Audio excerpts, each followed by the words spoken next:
Comenzamos entonces. A diferencia de otros miércoles en donde paso el video de lunes, en esta ocasión movido por dos situaciones.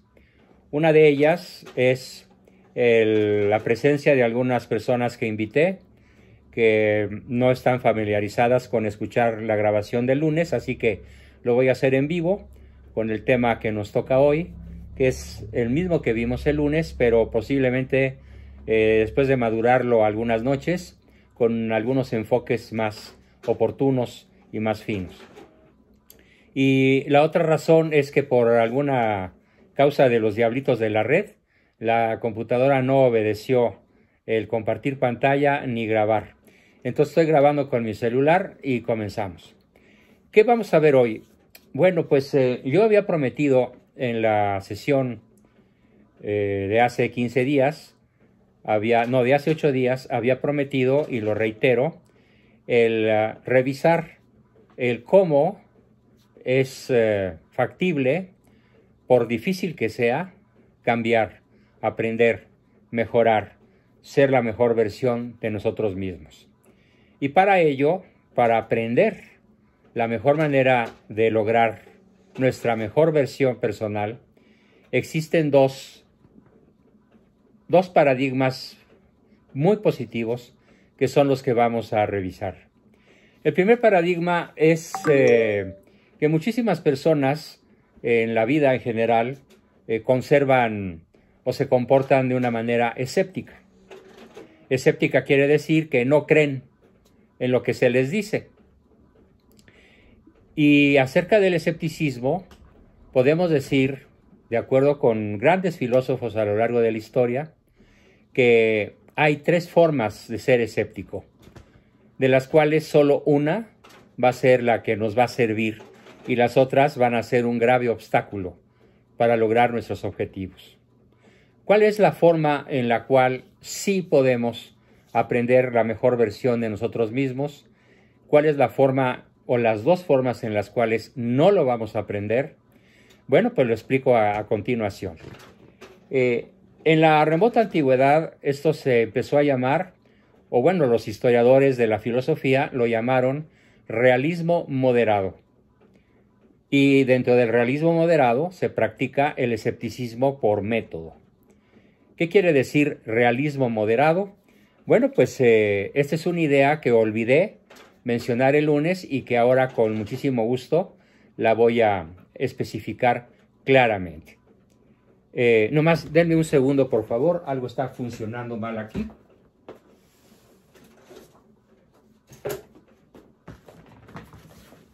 ¿Listo? Lo que no mencioné acerca del realismo moderado es el siguiente gran principio. Indudablemente, el realismo moderado se centra en este apotegma, en esta declaración de principios.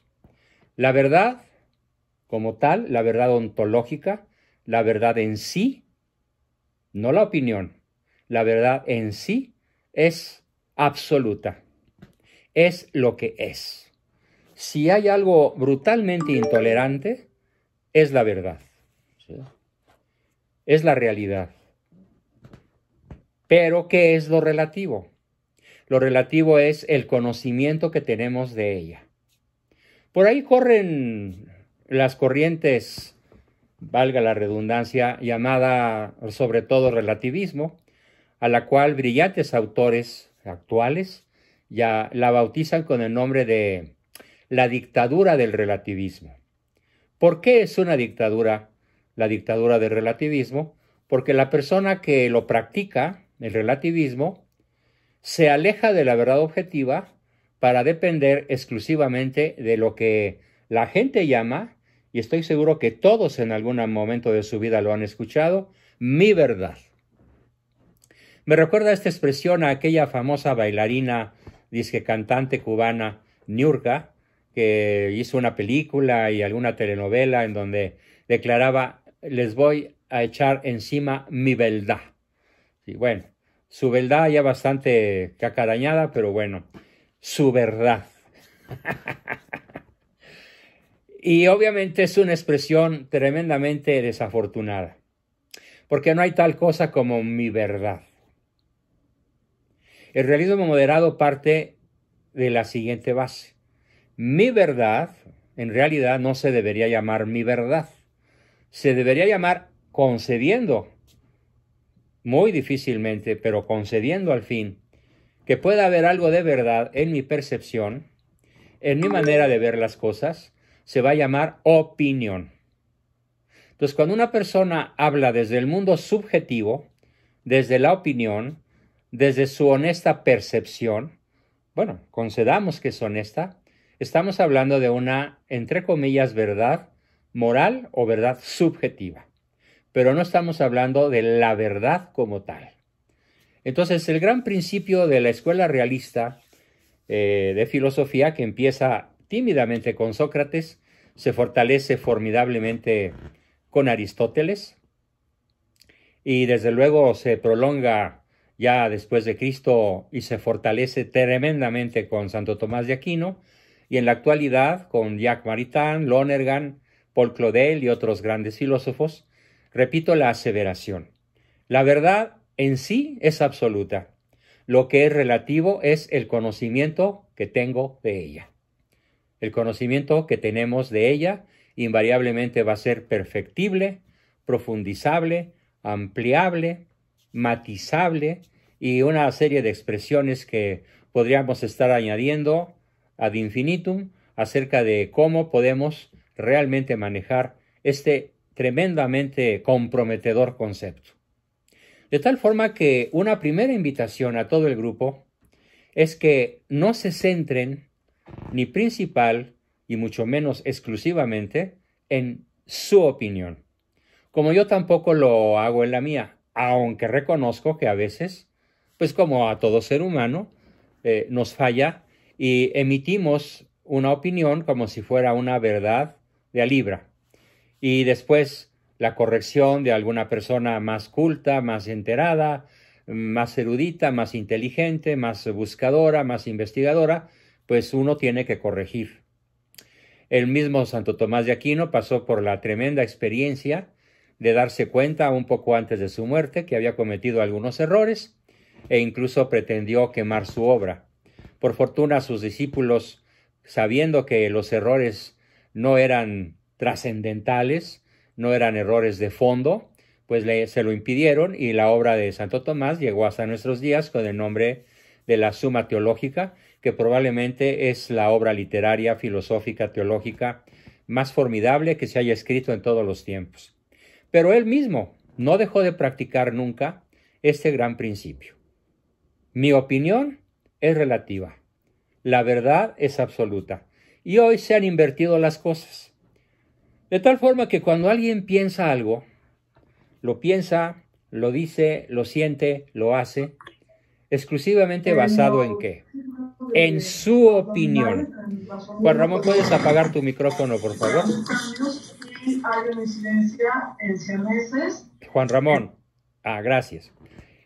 Cuando alguien profiere, enuncia, dice algo que cree, en la inmensa mayoría de los casos, se fundamenta en su opinión, pero la da por cierta, la da por válida. Y bueno, si echamos una ojeada al entorno cultural en el cual nos movemos, yo he escuchado a algunos de ustedes, por no decir a todos, aseveraciones como esta: con mi esposa no se puede, no va a cambiar jamás. Con mi marido menos todavía, todos los hombres son iguales, no va a cambiar jamás. O cuando uno se refiere a uno mismo respecto de algún vicio, alguna mala costumbre, algún mal hábito que nos tiene acomplejados, esclavizados, limitados, porque obviamente todo vicio es esclavizante, es limitante y nos quita muchísima calidad de vida, y muchas personas prefieren tirar la toalla y rajarse. Yo ya hice todo lo que estaba a mi alcance para cambiar y está probado que no puedo cambiar. Y entonces hasta citan algunos dichos de cuando yo era niño y los escuchaba con cierta frecuencia. Árbol que crece torcido, nunca su tronco endereza. Pues ya vámonos, ¿no? Se acabó la función, si es que eso es cierto. O aquello otro que decían, infancia es destino. Y yo tengo, o chango viejo no aprende maroma nueva, y muchísimos más. Este tipo no va a pasar del corredor porque nació para maceta. Y con él ni siquiera hay que llevarlo a misa porque es tan idiota que se voltea para el coro en vez de ver al altar. Y bueno, me podría pasar un buen rato contándoles todas las cosas que yo escuchaba en mi niñez, en mi adolescencia, y que mi papá cuestionaba muy seriamente y decía, pues son dichos nada más, hijo, pero la verdad es que estamos dotados de inteligencia y voluntad, y cuando la inteligencia busca la verdad y la voluntad busca el bien, aunque sea por caminos errados, un día la verdad le va a salir al encuentro. Y entonces, acerca de que la gente no cambia, pues les tengo una recomendación. A los que ya tengan o quieran adquirir mi libro de Solo la persona virtuosa es feliz, les recomiendo uno de los capítulos más importantes de esa obra, que se refiere a 30 y tantos autores, filósofos, científicos, políticos, investigadores, gente, incluso delincuentes, que experimentaron al final de su vida o a la mitad de su vida un tremendamente drástico proceso de conversión. Si es verdad que la gente no cambia y lo hacemos como una generalización universal, entonces no podríamos estar contando la historia de centenares de personas que hoy están en los altares o son genios o científicos famosísimos y que inventaron cosas verdaderamente maravillosas. Cito a probablemente los 3 o 4 más corrosivos enemigos de la Iglesia Católica. Voltaire, ¿sí?, se convierte en los minutos finales. Él, a pesar de que su dicho de toda la vida lo predicó y tuvo una fortísima influencia en el estallido de la Revolución Francesa, su grito de guerra era «Écrasez l'infâme», en francés, «aplastad a la infame». ¿Y quién era la infame? Pues la Iglesia Católica. Sin embargo, él fue visitado en sus últimos minutos u horas de vida por un sacerdote jesuita con el cual discutió, y antes de que se muriera, el señor Jean-Marie Orouet, mejor conocido en la historia como el perseguidor de la Iglesia más frenético de la Revolución Francesa, de unos poquitos años antes, terminó confesado, comulgado, arrepentido, y muy probablemente hoy goza de la eternidad al lado del Señor. Otro famosísimo autor que sí cambió también, eso lo digo por las personas que piensan que la gente no puede cambiar, que es lo que se llama escepticismo radical, o escepticismo exagerado, o escepticismo extremo, que muy probablemente algunos de nosotros en estos momentos cruciales de nuestra vida torpemente lo estemos aplicando a un ser querido, muy cercano. Me refiero a Jean-Paul Sartre, el filósofo que durante toda su vida predicó algo verdaderamente terrible que vale la pena repetir porque muy probablemente algunos no lo han escuchado. El enunciado favorito de él era este. Cuando le preguntaban, ¿qué es el hombre? No la mujer, me refiero al hombre, al género humano. Él decía, el hombre es un ser para la nada en un universo carente de significado. Y curiosamente, después de la última discusión de su vida con otro jesuita, inteligente, carismático, culto, con una formación incluso psicológica, extremadamente persuasivo y erudito, él acabó diciendo, antes de morir, una declaración. La declaración fue, me niego a seguir creyendo que el hombre, que yo soy un ser para la nada, en un universo carente de significado. Y añadió una frase tremenda, voy en pos de ti, Señor. Y después de escribir esa frase, se murió. Algunos van a decir, bueno, ¿y ya qué caso tiene que haya cambiado en los últimos minutos de su vida? Si se pasó haciendo la vida imposible a todas las personas que lo rodearon, comenzando por la Françoise Sagan,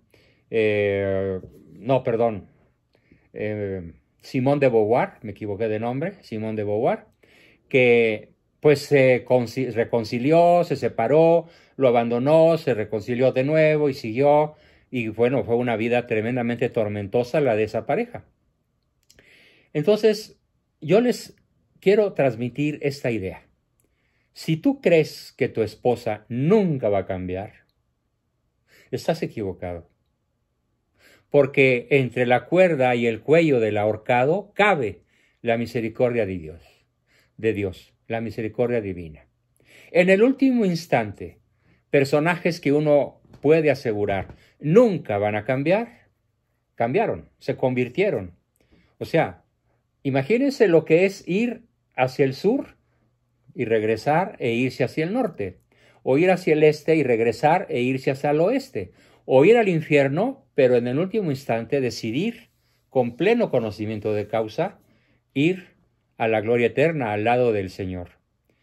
Así que me permito pues transmitir la idea de que si ese señor Jean Paul, ese señor Voltaire y otro, el jefe del Partido Comunista Español, en la guerra civil que ensangrentó a España allá por la década de los 30 y que costó mínimo 1 millón de muertos de ambos bandos, con particular saña la persecución contra los católicos, monjas, obispos, sacerdotes, etc., y además el brutal saqueo que sufrió España, ya que su tesoro real, el oro de España, fue a parar a Rusia.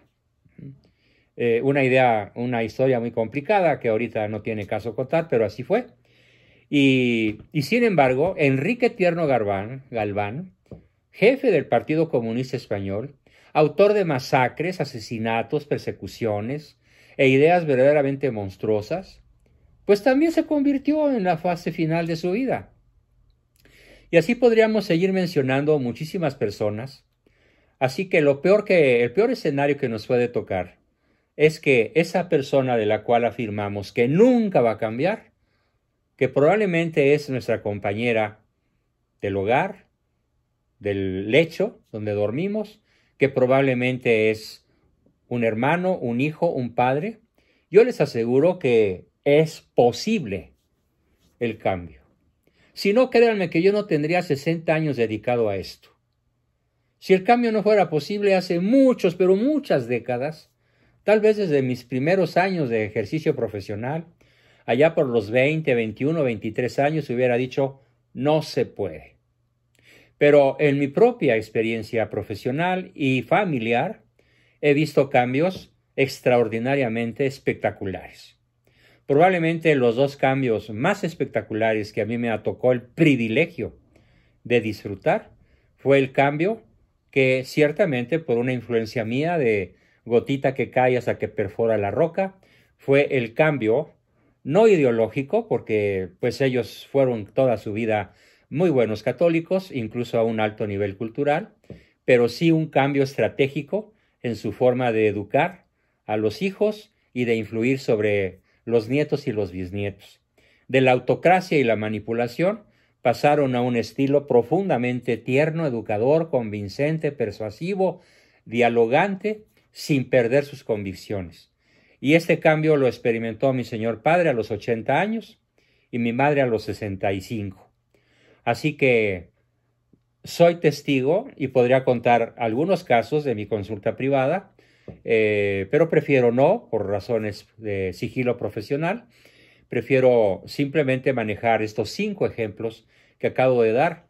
No importa qué tan neurótica, no importa qué tan psicótica, no importa qué tan psicópata, no importa qué tan aferrada al pecado, al vicio, al mal, como lo estaba San Pablo cuando era un asesino y perseguidor de cristianos. No importa. ¿Por qué? Porque siempre en la vida de todo pecador hay un futuro. Y en el pasado de todo santo hay un pecador. Así que yo exhorto a todos a abrir la mente a la remota posibilidad de que esa persona que nos hace la vida imposible, en un momento de gracia, en un momento de iluminación por el Espíritu Santo, pueda abrir su mente convertirse de manera práctica, de manera psicológica, de manera incluso religiosa, porque hay muchas personas que son rezanderas, que son eruditas de nuestra fe, que van a la iglesia, que comulgan, que se confiesan, y pues que en realidad hacen imposible la vida de su familia, porque del dicho al hecho hay mucho trecho, y aquello en lo que creen no lo viven como un ejercicio heroico de la caridad. Además, para las personas que creen que el prójimo no va a cambiar, debo decirles que uno de los maestros que más poderosamente influyó en mi vida es un abate austriaco que ya se murió. Se murió allá por la década de los 70, pero alcanzó a enviarme desde Viena un libro formidable que me he puesto a buscar, pero desgraciadamente no lo he encontrado. Sin embargo, lo tengo aquí grabado, cuando él explica en su primer capítulo de un libro que se llama Posesión diabólica o enfermedad, explica cuál es el papel del enfermo mental, del histérico, del maníaco depresivo, del bipolar, del esquizofrénico, del paranoico, del psicópata. ¿Cuál es el papel que este grupo de personas, que pueden ascender a un 20% de la población del planeta, en unos países más, como Estados Unidos, en otros menos, tal vez como probablemente México, cuál es el papel que la divina providencia tiene reservado para los que rodeamos a esas personas insufribles, insoportables, o como muchos de ustedes y yo mismo he llegado a decir, tóxicas, deteriorantes, corrosivas, es decir, peor que tóxicas, ¿no? ¿Cuál es el papel de ellas respecto de nosotros? Bueno, pues la respuesta nos la da el abate Niedermeyer, una persona sabia, una persona cultísima, políglota, psicólogo, psiquiatra, jesuita, que escribe este famoso libro. Ojalá, Ricardo, me ayudaras a encontrarlo por ahí, tú que todo lo encuentras. Posesión diabólica o enfermedad, del abate Niedermeyer, con Y al final, Niedermeyer. Se pronuncia Niedermeyer, creo. Bueno, pues él sostiene esta tremenda tesis que va para todos, y me incluyo. El papel del psicótico, el papel del neurótico en las personas que lo rodeamos es la práctica gozosa y heroica de las virtudes cristianas. Es la oportunidad de santificarnos. Punto. Y lo explica de muchas y muy variadas formas. Entre otras dice que el mandamiento de amarás a tu prójimo como a ti mismo y rogad por quienes os persiguen, no incluye excepciones. Es decir, el mandamiento no dice amarás a aquellos que te amen, amarás a aquellos que te traten bien y les corresponderás con la misma moneda y en la misma proporción. Está hablando de una generalidad absoluta, como lo es la verdad. La verdad es absoluta. ¿Qué es lo relativo? El conocimiento que tenemos de ella. Entonces, cuando empezamos a excluir personas, pues nos alejamos de la absoluteidad del mandamiento. Si tu prójimo es insoportable, decía la Madre Teresa, la respuesta, ámalo. Y si te pone los cuernos, ámalo. Y si te maltrata, ámalo. Y si te traiciona, ámalo. ¿Pero por qué, Madre Teresa? Porque el amor lo es si se da hasta que duela. Y si no, no es amor. De ese tamaño. Ahora, ¿quieres salvar tu alma? ¿Cuánto vale tu alma? ¿Qué precio tiene tu alma? Podría mencionar algunos de los nombres aquí presentes, pero sería injusto porque dejaría a muchos afuera. Tendría que nombrar ahorita a 36 personas. Bueno, pues me incluyo yo. Así que la oportunidad que yo tengo cuando mi esposa se equivoca, cuando realiza actos que yo en algún momento considero desacertados, injustos, abusivos o como sea, siempre tengo en mi cabeza este paradigma formidable. Es mi oportunidad para practicar con ella las virtudes cristianas en grado heroico y con alegría, con gusto, no con una sonsa, mensa y depresiva resignación, porque eso no es cristiano. Eso no es cristiano y mucho menos católico. Así que ahí está el reto. ¿Ya identificaste en tu hogar personas tóxicas? ¡Ámalas! Hazles el bien. Sé benevolente. Sé magnánimo con ellas. Ellas son díscolas. Tú dales. Ellas no te saludan. Tú sí saluda. Ellas te retiran el habla. Tú no se la retires. Ellos te dicen palabrotas. Tú usa palabras melifluas, palabras dulces, palabras tiernas. ¿A qué equivale la formidable frase de Cristo? Pon la otra mejilla. No es literal. No es que si te dan una cachetada pongas la otra. La traducción a una conducta práctica desde el punto de vista de mi escuela realista es: sé magnánimo con el díscolo. Sé empático con el autócrata. Sé firme con el manipulador. Sé cálido con el frío. Sé cercano con el distante. Ámala porque existe, no porque se porta de X o Z forma, porque entonces dejas sin efecto el primer mandamiento de la ley de Dios. Y dejas también sin efecto esa tremenda recomendación de Cristo de rogad y haced el bien a quienes os persiguen. Yo reconozco que, por ejemplo, en el caso del malo, me cuesta un trabajo terrible de vez en cuando regalarle un Ave María a un Padre Nuestro.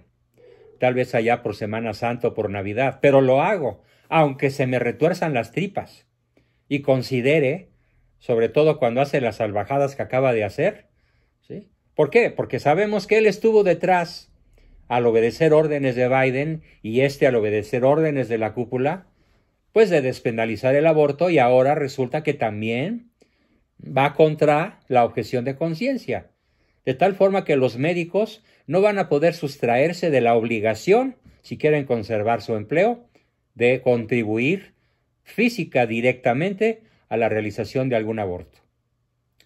Porque va de por medio su empleo, va de por medio su prestigio, va de por medio su estatus, su poder adquisitivo y aún su vida. Si es que la tendencia sigue creciendo hacia la persecución. Así que no tenemos salida los que fuimos bautizados y nos consideramos verdaderos católicos y vamos a misa los domingos y comulgamos. ¿Cuál es nuestro papel? La práctica heroica y gozosa de las virtudes cristianas. Si para eso se necesita la intervención profesional de un terapeuta de mi perfil, que soy un entrenador en virtudes, y no me pongo a escuchar la niñez de las personas durante 5 años a razón de 5 sesiones por semana de a $250 cada una, porque eso es una estafa. Es como lo dicen los grandes psicólogos franceses y europeos en general de ahora, la gran estafa, refiriéndose nada menos que a Sigmund Freud. No, por eso soy tan claro en la propuesta de este tremendo reto. Y para eso es tremendamente útil ubicarnos en la postura céntrica que se llama escepticismo por método. Duda de tu acerto. ¿Cuál puede ser tu acerto? Afirmación, acerto con S. Tu acerto puede ser: mi marido nunca va a cambiar. Mis padres ya están muy viejos y nunca van a cambiar. Mi esposa es una tóxica, una mujer tremendamente tóxica y nunca va a cambiar. ¿Y qué tal si estás equivocado? Ese sería lo que llamamos escepticismo metodológico, escepticismo por método o realismo moderado. ¿Qué tiene ese punto de partida? La verdad es lo que es. Si por alguna razón gravísima, de tipo endocrino, de tipo neurológico, de tipo X, tu cónyuge, en efecto, no puede aprender nada bueno, no puede cambiar hacia la virtud, no puede evolucionar hacia ser la mejor versión de sí misma, bueno, pues en un momento dado puede quedar demostrado. ¿Pero qué? Eso te lleva ¿a qué? Te lleva a desheredarla, a desconocerla, a maltratarla, a traicionarla, a cambiarla a los 40 por 2 de a 20. ¿A qué te lleva? Si eres un verdadero cristiano, un verdadero católico, te lleva a encontrar la forma en la cual la puedas seguir amando, es decir, siendo benevolente y haciéndole el bien, por más trabajo que te cueste. Bien, entonces vamos a dudar de nuestras percepciones, dentro del realismo moderado o escepticismo metodológico. Porque en el extremo derecho tenemos el escepticismo absoluto. Esto no cambia, esta no cambia, esta genio y figura hasta la sepultura. Y hay maderas que no agarran barniz, y mi mujer es de esas maderas que se chupan todo el barniz porque es porosa. Y es un barril sin fondo. Le dé lo que le dé, siempre estará insatisfecha y siempre pedirá más. O al extremo izquierdo, la pérdida del escepticismo racional, del escepticismo lógico, del escepticismo moderado, del realismo moderado, que te va a pedir que no seas ingenuo. ¿Sí? El extremo izquierdo es la ingenuidad, la credulidad, la persona que es capaz de tragarse ruedas de molino, pues porque lo dijo López Dóriga, o lo dijo alguna televisora, o lo dijo un periódico, o algún famoso, lo dijo Biden, lo dijo Maduro, lo dijo el Peje. ¿Para cuántos millones de mexicanos las mentiras del Peje son de mayor peso que las verdades de la Biblia o que los dogmas de su foro, de su propia fe católica? Es innegable. Vivimos en un país que se ha dado a la deificación pagana de una figura, de un homúnculo que está dedicado a destruir al país. ¿Cómo lo sacas de ahí? Pues es imposible sacarlos de ahí hasta este momento, debido a que desconocen, tanto teórica como prácticamente, el concepto de dudar de sus propias percepciones. Pero algo que conviene que todos mis alumnos y todas las personas que quieran aprender lo que sea, sobre todo a ser mejores personas, se abran a esta tremenda verdad. La verdad es la que es. Mi opinión es relativa. ¿Cuál es la verdad? Hay que descubrirla. Y para descubrirla, hay que practicar la duda inteligente, la investigación, el diálogo, la confrontación, el escuchar a otras personas, el conocer puntos de vista adversos al mío, cuando menos ponderarlos, compararlos, analizarlos, y tal vez algunos desecharlos y otros incorporarlos. Esta es la única forma mediante la cual vamos a poder avanzar en ese mar tempestuoso que es el camino hacia la verdad. Como decían por ahí algunos filósofos de la antigüedad, al hombre le encanta, le fascina buscar la verdad, pero le cuesta muchísimo trabajo asumirla en términos prácticos. Como que sí queremos descubrir la verdad, pero a la hora que nos topamos con ella, ¡ay caray! No sabía que me iba a llegar el momento de enfrentarme a este callejón sin salida, que es el conocimiento de la verdad. Bien, pues ese es nuestro primer asunto, nuestra primera invitación, para que duden de sus propias percepciones, perdón, lo dije mal, para dudar de nuestras, me incluyo, propias percepciones, porque es la única ruta segura, como lo han hecho los grandes conversos. Voy a subir al chat la aportación que en el lunes, grupo lunes, hizo Ricardo, si la quieres poner de una vez, Ricardo, la de esta Gertrude, ¿sí? No está en el grupo miércoles, por favor, traspásala del lunes a miércoles para que todos tengamos el acceso a esa persona maravillosa que, practicando la duda metodológica, el escepticismo metodológico, descubrió la verdad que está en Cristo, que es Cristo, y dentro de no cualquier denominación cristiana, sino la verdaderamente católica, la que realmente merece llamarse cristiana. Porque las demás pues han abusado del término en realidad. Bien, y ahora pasamos, después de esta exposición del justo medio entre el extremo de la incredulidad, de la ingenuidad, a la práctica del realismo moderado o escepticismo por método. La duda para aprender, la duda para confirmar o desconfirmar nuestras creencias, dado que lo de menos son nuestras creencias. Lo importante es la verdad en sí misma. Bien, pasamos al segundo tema de esta sesión. Y el segundo tema es un poco chistoso.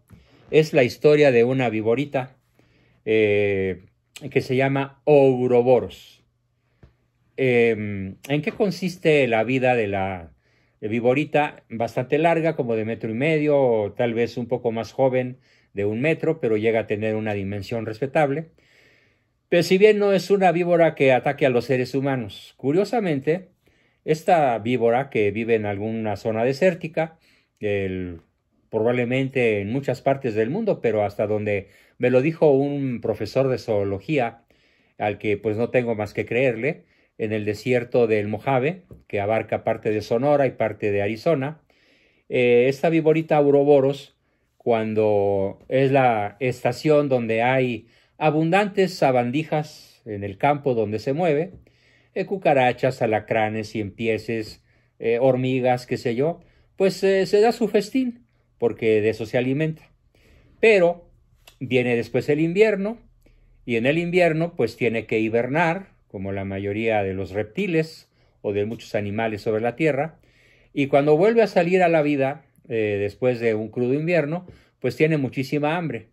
Y si no encuentra a la mano, con facilidad, como es en el verano, por ejemplo, o cuando ya el calor ya invadió los lugares que llegaron a tener temperaturas bajo cero, empieza a buscar comida, obviamente, y no la encuentra. Y hambrienta y desesperada, lo que hace es morderse la cola. Y se la empieza a comer. Empieza a comerse su cola. Ahora bien, vamos a hacer una observación que en la sesión de lunes se me pasó. Y bueno, pues revisando mi propio video me di cuenta de por qué se come la viborita su cola. Y luego vamos a hacer alusión a la conducta humana. Porque resulta que también nosotros nos comemos la cola cuando pasamos por un periodo de carestía, de insuficiencia, de caricias, tiempo y reconocimiento. Pues la viborita se come su cola porque es mucho mayor, atención, mucho mayor el placer que siente en las fauces, ¿sí? No se dice hocico, hocico es de perro o de algún otro animal, pero la expresión correcta para una serpiente probablemente es fauces. Las fauces de la serpiente, allí en ese lugar, en esa amplísima y tremendamente amplia, cuando la abre, zona, siente muchísimo más placer que dolor en la cola.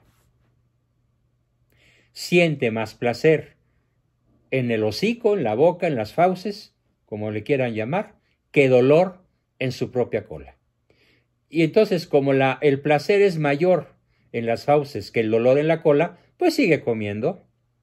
El riesgo es que si la estación sin pocos bichos en el campo se prolonga mucho, pues el riesgo es que le dé una tarascada a algún órgano vital, el hígado, los pulmones, el corazón, qué sé yo, y pues hasta ahí quede en su afán de salvar la vida devorando su propia cola. Pero si la viborita llega al término de la estación escuálida de alimento y empieza la estación con abundantes bichos, cucarachas, etc., entonces regurgita la cola, ¿sí? La cual le va a retoñar, ¿sí? La arroja, le va a retoñar, le va a salir de nuevo y empieza a cazar como es su costumbre hacerlo. Bien, ¿cuál es la analogía de la conducta de esta Ouroboros con la conducta humana de todos los seres humanos que habitamos en el planeta Tierra? Premisa A. Todos tenemos hambre, tremenda hambre, de caricias, de tiempo y de reconocimiento. Cuando esta hambre no es satisfecha en términos de frecuencia, intensidad y calidad, estos son los 3 factores para medir frecuencia, intensidad y calidad. Frecuencia, pues el número de caricias que intercambiamos al día. Intensidad, pues la fuerza que le ponemos o alguien le pone para darnos caricias, ¿sí? Y la calidad, es decir, la sinceridad, la autenticidad, la intención, es la correcta, la que satisface a quien la recibe. Así que con esos tres factores resulta que la mayor parte de las personas de este país y de este planeta no sentimos con mucha frecuencia que la calidad, la intensidad y la frecuencia del CTR que nos dan sea la adecuada, las adecuadas. ¿Y entonces qué hacemos? Pues comernos la cola. Empezamos a buscar lo que se llama satisfactores sustitutos. ¿Qué son los satisfactores sustitutos? Bueno, pues el más popular de todos es el ejercicio del mando, el ejercicio del poder. Por esa razón, cuando a un portero le pides permiso para pasar y a él se le ocurre usar el poder que tiene para dejarte o no pasar, se trepa en su ladrillo de poder y te dice no, o enséñeme su credencial.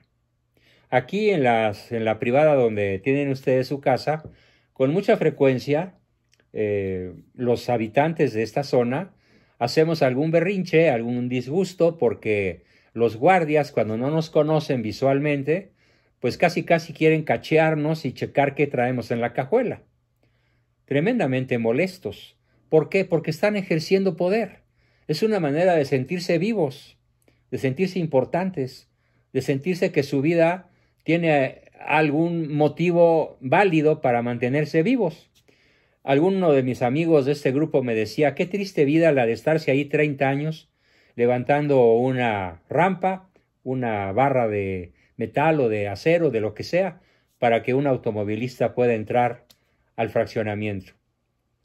Qué triste vida, ¿no? Pues sí, pero tiene una compensación, que si el que va llegando no cumple con algunos requisitos, pues ya tiene la manera de ejercer poder y eso lo nutre.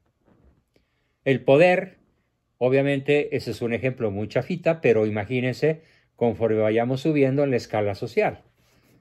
Hay personas que han afirmado que no dejan el poder por ningún motivo, porque es el único placer que dura las 24 horas del día. Y para sacarlos de ahí, como dice ahora la chaviza, está cañón. Prácticamente es imposible. Poder, fama, honores, placeres, diversiones, lujos, caprichos. ¿Para qué sirven? Sirven para satisfacer la poca frecuencia, la baja intensidad y la mala calidad de las caricias del tiempo y del reconocimiento que nos otorgan. Por esa razón, entre otras, San Francisco decía que dando es como recibimos. De ahí mi tremenda exigencia, perdón que lo repita nuevamente, a todo el grupo de que, ¿qué nos va a rescatar de la ausencia, del hambre de CTR? Con una sola palabra magnífica lo voy a proponer. Con la magnanimidad, con la generosidad, porque dando es como recibimos. ¿No tienes? Dalo. No te dan, tú sí dalo. Te lo niegan, tú no lo niegues. ¿Por qué? Porque dando es como recibimos. Hay una inmensa alegría superior para las almas nobles, para las que queremos llegar al cielo, cuando menos, aunque no seamos muchas veces nobles. Este gran principio, dar es privilegio del que ama. Pedir es necesidad del que no tiene. Como en aquella famosa escena que tal vez algún día ya les platiqué, pero que vale la pena repetir, de Alejandro Magno y un rey vencido cuando él toma una ciudad. El rey vencido, que parece un mendigo, se le acerca y le pide un vaso con agua. Y Alejandro pregunta, ¿y tú quién eres? Pues yo soy el rey que acabas de derrotar. Entonces Alejandro magnánimo, el grande, el magnánimo, reacciona pidiendo que lo vistan, lo laven, lo regresen a su trono y claro, pagando impuestos, ¿no? Y el mendigo pregunta, ¿y tú por qué me das todo lo que yo no te he pedido? Si yo solo te pedía un vaso con agua. Y él contesta, Alejandro, Yo te doy todo lo que te doy porque yo soy quien soy Alejandro Magno y tú eres el rey vencido. ¿Sí? Palabras más, palabras menos. Yo te veo no como quien tú te ves. Te veo como un ser humano que merece de mi magnanimidad. Sería la traducción de lo que Alejandro le dice al lenguaje que yo quiero que todos captemos. ¿Para aplicarlo con quién? Con nuestros familiares, con los familiares más tóxicos que nos rodeen. Claro, estoy seguro que en muchos casos se va a necesitar entrenamiento para saber cómo manejar una situación tóxica, una situación de juego psicológico, como la que veíamos en sesiones pasadas, en donde alguien persigue, alguien salva, alguien se hace la víctima, y es el eterno triángulo mortal del que difícilmente podemos salir. Bien, entonces, volviendo a la víborita, la gran pregunta es, ¿de qué manera te comes tu cola? Obviamente la víborita pues es muy obvio, tiene una sola cola, le va a retoñar si es que logra salvar la vida y llegar a la siguiente estación y encontrar nuevos alimentos, pero nosotros tenemos que contestar esta gran pregunta. ¿Cómo nos comemos la cola? Bueno, pues podría decir 100 cosas distintas, pero cada quien piénselo. Y al rato podemos comentarlo en el segmento de preguntas, aportaciones, dudas y demás. ¿Qué es comerse la cola? Es una acción, cualquiera, que resulta más placentera que el daño que nos causamos. Ejemplo, fumando espero al hombre que yo quiero. Había un tango argentino o una canción por ahí con esta letra. Bueno, pues fumando espero al cáncer que me va a matar. ¿Sí? Pero mientras fumo, para muchas personas el acto de fumar es algo sin lo cual no pueden vivir. Tienen que fumar cajetilla o cajetilla y media diarias, aunque sepan que se están matando. O como aquella otra famosa canción de los años 90 que cantaba Cyndi Lauper, refiriéndose a alguien que la torturaba. Y que la canción decía, me estás matando suavemente con tu canción. Ah, pero no se va, ¿verdad? Ahí está. Víctima del autócrata, del mujeriego, del psicópata, del perseguidor, del malagradecido, de la peor persona que haya nacido en el planeta. Ahí está ella, como me dijo alguna vez una rancherita analfabeta, hablando de ese tema, me dijo, ay, doctor, pues si usted supiera, malo, malo Miguel, pero peor, peor sin él. ¿Sí? ¿Qué quiso decir? Pues que la tortura de estar con el marido le sabe más sabrosa que la destrucción que está sufriendo. Así que la gran pregunta es, ¿cómo nos comemos nuestra cola? Para algunos que estoy viendo por aquí, no voy a decir nombres, por supuesto, es tremendamente placentero procrastinar. ¿Qué es procrastinar? Dejar para mañana lo que nos toca hacer hoy. Ah, qué rico seguirme en la camita. Qué rico no levantarme. Qué rico posponer la tarea. Qué rico es hablar al trabajo e inventar que se me murió una tía. Hay algunos que ya mataron a la mamá varias veces, ¿no? Para poder faltar al trabajo. Qué rico es faltar al trabajo con una mentira. Es la cola adentro. Y obviamente esa acción viciosa, esa acción perjudicial, es más placentera que levantarse e irse a trabajar. Claro, puede llegar el momento que el jefe te cache y te haga firmar tu despido, que te haga firmar tu liquidación, o que te baje de nivel, o que te ponga una multa de aquellas, precisamente por estarte comiendo la cola con tu manera de procrastinar. El alcohol es otro sucedáneo que podemos llamar colototota, ¿no? Las personas que toman alcohol hasta cierto grado, pues están comiendo su cola, y en el momento de la euforia, que bueno, pues según los especialistas en la materia, La euforia del que está tomando no dura más de media hora o 40 minutos. Después viene la depresión y la famosa frase aquella de: si en la borrachera te ofendí, en la cruda, Diosito, me sales debiendo. Así que, imaginen, ahora está de moda pues las drogas psicodislépticas, ¿no? Por ejemplo, hace rato estaba yo leyendo que el señor Vicente Fox tiene el rancho de San Cristóbal, su rancho, sembrado con centenares de plantas de marihuana, y las está comercializando. No logré aprenderme el nombre, pero es un nombre medio popis para que el solito nombre de su marihuana pegue en el mercado. ¿Cómo es posible que un expresidente haya caído tan bajo?, me preguntó mi esposa, y le dije: es que siempre ha sido bajo, nunca subió. Aunque haya estado en la silla presidencial, siempre ha sido un homúnculo, tan grandote, pero tan corrupto.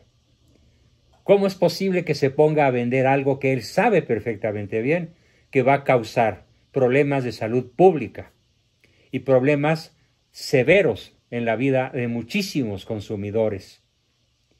Entonces, pero se está comiendo su cola, qué rico, qué sabroso. Es una forma de ejercer poder, de obtener dinero fácil y fama, desde luego, porque ya hay quien lo adora, ¿no? ¡Ay, qué buena onda de Fox, que ya nos va a poner al alcance de nuestros bolsillos todo lo que queramos! Me decía hoy una alumna que está en Canadá que quería que yo le mandara unos frascos de dióxido de cloro. Y resulta que cuando ella se enteró de cuáles eran las prohibiciones de artículos prohibidos para Canadá, pues resulta que allá esta sustancia está considerada tóxica y altamente peligrosa. Pero me dice: ¿cómo es posible que las drogas se puedan conseguir en la esquina y el dióxido de cloro no? Pues es la paradoja de esta contracivilización, ahora continuada por el señor Justin Trudeau, por tercera vez que manda, adicto al poder, ¿sí?, y a todo lo que es ideología de género y demás cosas similares, y él también obviamente se come su cola. En este caso, pues la cola que consiste en la ideología de género y en todo lo que de ahí se deriva. Bien, cada quien tiene entonces a partir de esta sesión la oportunidad de reflexionar cómo me como mi cola. Y en qué momento puede ser que con una mordida más interese de manera mortal algún órgano vital.